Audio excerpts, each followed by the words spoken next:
சென்னையில் 13 தனியார் பள்ளிகளுக்கு இமெயில் மூலம் வெடிகுண்டு மிரட்டல் விடுக்கப்பட்ட விவகாரத்தில் வழக்கின் விசாரணையை மத்திய குற்றப்பிரிவுக்கு மாற்றி காவல்துறை நடவடிக்கை எடுத்திருக்கிறது. இதுகுறித்த கூடுதல் விவரங்களோடு செய்தியாளர் கதிரவன் இணைப்பில் இருக்கிறார். கதிரவன், இதுகுறித்த கூடுதல் தகவல்களை வழங்கலாம்.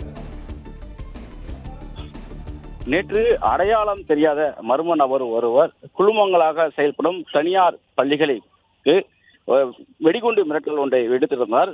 இமெயில் மூலமாக விடுக்கப்பட்ட இந்த வெடிகுண்டு மிரட்டல் வழக்கு தொடர்பாக 9 வழக்குகள் சென்னை காவல்துறை சார்பாக தொடுக்கப்பட்டிருக்கிறது. அந்த வழக்குகள் 3 பிரிவுகள் கீழ் சில காவல் நிலையங்களும் 2 பிரிவு கீழே சில காவல் நிலையங்களும் வழக்குகள் பதிவு செய்யப்பட்டன. இந்த வழக்குகள் அனைத்தையும் தற்போது மத்திய குற்றப்பிரிவு சைபர் கிரைம் போலீசாருக்கு மாற்றம் செய்யப்பட்டிருக்கிறது.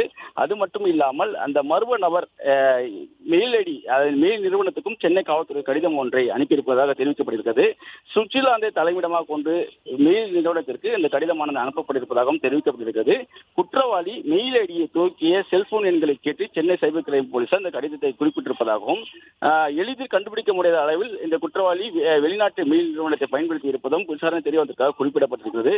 குறிப்பாக சுவிட்சர்லாந்தை தலைமையிடமாக கொண்டு சுவிஸ் என்கிரிப்ட் செய்யப்பட்ட மின்னஞ்சல் சேவையின் மூலமாக இந்த மிரட்டல் மெயில் வந்துள்ளதாகவும் போலீசார் தரப்புல தெரிவிக்கப்பட்டிருக்கிறது. அதன் அடிப்படையில் புரோட்டான் என்ற அந்த நிறுவனத்திற்கு காவல்துறை சார்பாக கடிதம் எழுதப்பட்டு எந்த எண்ணிலிருந்து இமெயில் ஆனது தொடங்கப்பட்டது என்ற தகவலை பெறுவதற்காக அந்த கடிதமானது அனுப்பப்பட்டிருப்பதாகவும், அதனை வைத்து அந்த குற்றவாளியை கண்டுபிடிப்பதற்கான முயற்சியில் ஈடுபட்டிருப்பதாக காவல்துறை சார்பாக தெரிவிக்கப்பட்டிருக்கிறது.